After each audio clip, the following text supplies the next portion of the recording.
Remember, just like Walt Disney, you have the power to turn imagination into reality.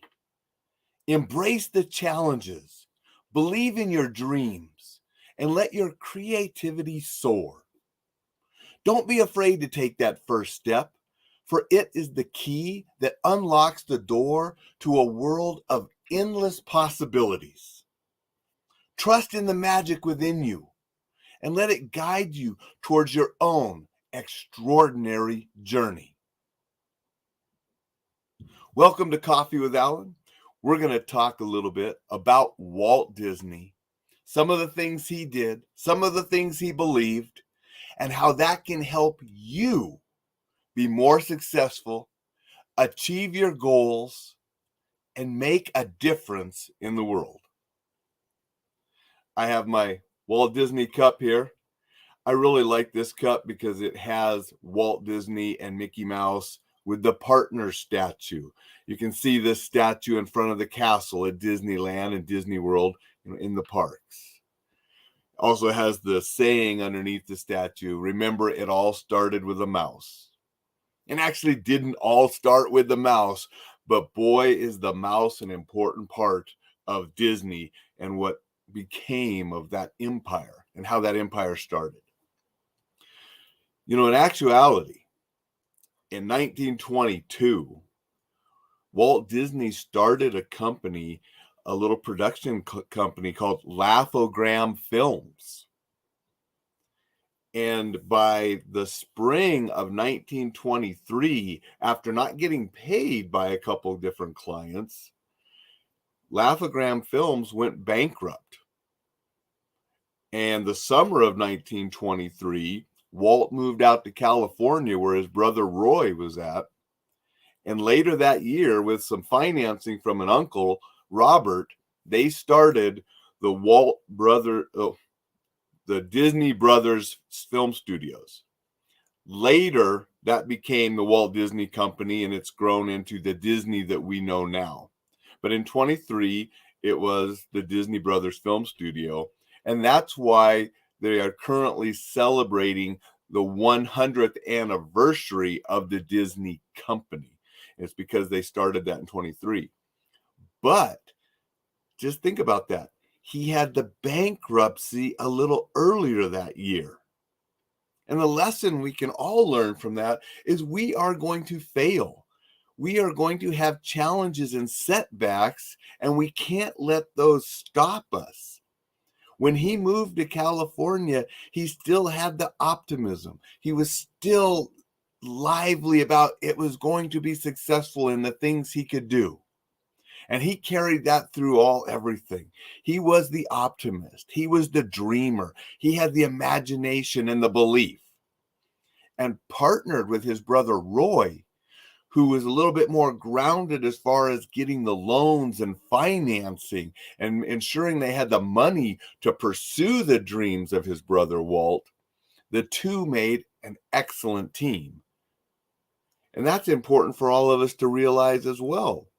We need to partner and team with people that have strengths different from our own strengths to make the collective whole that much better.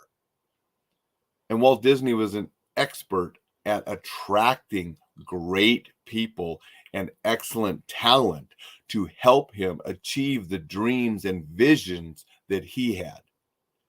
Couldn't do it all by himself. He needed Roy and Roy's expertise in getting the money and the loans and the financing and running the business.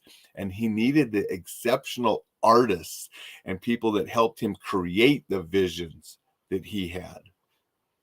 Jay says, good morning. I'm going to stop and say good morning to Jay. And Jay says, have done that before myself, the bankruptcy part. It happens. Many successful people fail, have bankruptcies or other business failures or personal failures in their lives. We can't let those set us back. We must drive on. Walt Disney was a perfect example. Look at the empire today, and he had that bankruptcy not long before he started the company that is still around 100 years from now. or 100 years from then. And it'll probably be here 100 years from now as well. Good morning, Eric. Appreciate you being here. Happy Sunday to you. So then what else comes up? What's another thing, a setback or a challenge? Walt Disney created Oswald the Lucky Rabbit. That was a creation of his. But because of a deal and a contract with a distributor, he didn't have the rights to Oswald. And so they didn't get the rights back. A Disney Corporation company did not get the rights back until just recently. And now the 100-year anniversary, you can buy some Oswald shirts and sweatshirts and different things. But he didn't have the rights to Oswald. That didn't stop him. He created a new character for cartoons, Mortimer Mouse. His wife Lillian didn't like that name. She suggested Mickey Mouse. Walt was smart, took his wife's advice, and we have Mickey Mouse around the globe. So sometimes we need to stop and think, maybe our ideas aren't the best and somebody has a suggestion or an improvement, and we need to listen to those. Not always, and I'll have an example of that coming up. But with Mortimer Mouse versus Mickey Mouse, Walt was very wise in taking his wife's suggestion, and we know Mickey around the world now.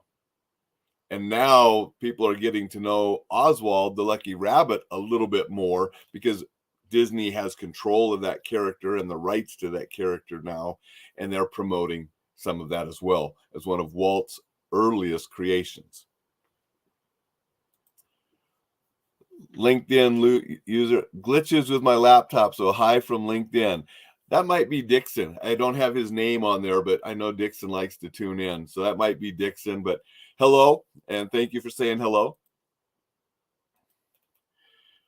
So Disney was also very keen to embrace new technologies, and we have the first sound cartoon, where they, before that, they were just silent cartoons they would show before the movies, then the movies. But then with Steamboat Willie, that was the first with sound and the cartoon. Then later, Walt was introduced to color. So he always wanted to get something bigger and better, use technology, advance things. They created things that nobody else had used before that then became standards in the industry of film and cartoons. And then in 1934, a few years after Mickey, remember Mickey started in 1928. So it's a few years after he started the company, they created Mickey. And so in 2028, we'll have the 100th birthday of Mickey Mouse, because he was born in 1928. But they were being successful with the Mickey cartoons and some other projects that he was working on. And the cartoons were just, shorts that were played before movies. And they actually had Oscars, and Academy Awards for the cartoon shorts, and Disney won some of those and so forth, was being very successful. And then Walt had an idea that people called Disney's Folly. The industry insiders called it Disney's Folly, and they predicted it would bankrupt the company. The idea was a full-length feature cartoon. And it was going to be called Snow White and the Seven Dwarfs, based on the story that Walt liked when he was younger. Changed the story some and made it his own, but he wanted to make a feature film cartoon, Snow White and the Seven Dwarfs. And all the experts said, you're going to go bankrupt. They nicknamed it Disney's Folly. He pursued. He kept at it. It cost $1.5 million to create. And this is back in the 1930s. That was 3 times over the budget that they predicted and they said it was going to cost, which gave Brother Roy the headaches trying to get the money for his brother Walt to make this feature film that's going to be a cartoon that was going to bankrupt the company, according to all the experts. It was released in December of 1937, and it was the most successful movie of any movies for 1938. And by May of 1939, it had grossed $6.5 million, and it was the most successful sound film to that date. And it kept that record until, I think, Gone with the Wind is past it. But that launched all of the animated movies that we have today. All of the Disney movies and the Pixar, which is owned by Disney now, and all of the other companies that have made animated feature films, all started because Walt Disney had an idea that he wanted to make a full-length feature animated film. And the first one they did was Snow White. So it shows, we can have ideas. Experts can say, never going to work, but they can. And so we can't always let the experts and the people in the know tell us what we can or can't do, what will or won't be successful. Because many ideas that people thought would never work have gone on to become very successful. And Snow White and the Seven Dwarfs is one great example. And that was because Walt had the vision, and he had the determination and the leadership ability to lead that team to create that movie. And he was a perfectionist. He brought animals in and had them study animals so they could make the animation similar to animals. He had live actors acting parts out so they could animate it and make it more realistic and accurate. And if you look at Disney throughout the years, they were always advancing on the technology and the ways that they could make animated films better. And then they got into live action films and TV, and it was always the same, always trying to make things better and more creative. Kellen says, Walt, glad you could join us, Kellen. Appreciate you being here. One of the things that Disney did then, he was successful in all of these animated films and shorts and movies now. He turned his ideas in the 1950s toward an amusement park. And this is where he didn't listen to his wife. He said one time when he started on Disneyland, his wife used to say, "But why do you want to build an amusement park? They're so dirty." He told her that was the point. Mine wouldn't be. And he wanted to build an amusement park for the entire family that would be clean, fun, and a place the entire family, kids and adults, would enjoy and have fun. And that's what he did. And now the parks around the world. It started with Disneyland in California, but then it went to Disney World in Florida. Now we have them in Shanghai and Hong Kong and Tokyo and Paris. And people around the globe visit these parks. I think the first year, I forget the exact number, but it was about 3.5 million people visited Disneyland when it first opened in the 50s, 1955.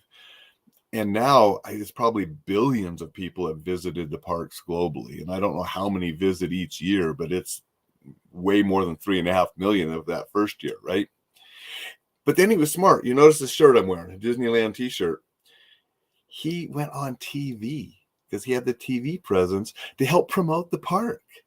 So he had that brilliant marketing mind to tie his TV show in with the theme park, with the characters. He tied everything together, and that helped everything grow to be bigger and better. And the park, the opening day, they had a lot of problems, but they worked through the problems, always making it better. I remember one of his quotes that he said every time he got on a ride or did something, he was always thinking, what could be better with this ride? How can we improve it? How can we make things better? And he was always thinking that way. And if you go to the park, there's so many little things and details. I took a picture of a light bulb that was half white and half red, because in the circle of light bulbs, they had rotated them white, red, and Walt did not want the same color of light bulbs next to each other. And because of the spacing, they messed up a little bit. It's like, oh, there was an odd number, and it's like, we're going to have one close to each other. How can we solve that problem? Make half the light bulb red, half white, problem solved. No colors next to each other. There's another little spot where there's a brick wall, and they left the brick wall there. It was a test brick wall with different kind of bricks because Walt wanted to see them actually in a real wall so he could then pick which bricks he wanted to be used for things. There are names on windows and little things here and there that represent people that were important to the Disney Corporation and helping make Disneyland and things. So there's all these little fine details to make the park more inviting, but also personalized to different things, and just all these little details. And Walt was so particular about that. And he was so into that park that he actually had an apartment built at the park because he didn't like to go back and forth to his house. It took too much time, and he wanted to be there to ensure that everything was done just right and be a part of it. And so he actually lived in that apartment at Disneyland. And his wife stayed there too. And when he had grandkids, sometimes the grandkids would stay in that apartment with him. And I finally got to see the apartment last week. You can see it with special tour if you go to Disneyland. And it's a small little apartment because he was a fairly simple guy. He didn't need the big extravagant things for personal life. He wanted the big extravagant things in the park for everyone. Just, a fascinating man, and that he did that. And it just goes to prove that one person can make a difference. So what are you going to make a difference with? In your life, in your community, in your state, in the world? What are you going to make a difference in? How are you going to make a difference? And in closing, I want to challenge you to channel the spirit of Walt Disney and Mickey Mouse and let your dreams ignite the world. I'll see you tomorrow, everyone. Appreciate everybody that joins. Have a fantastic rest of the day.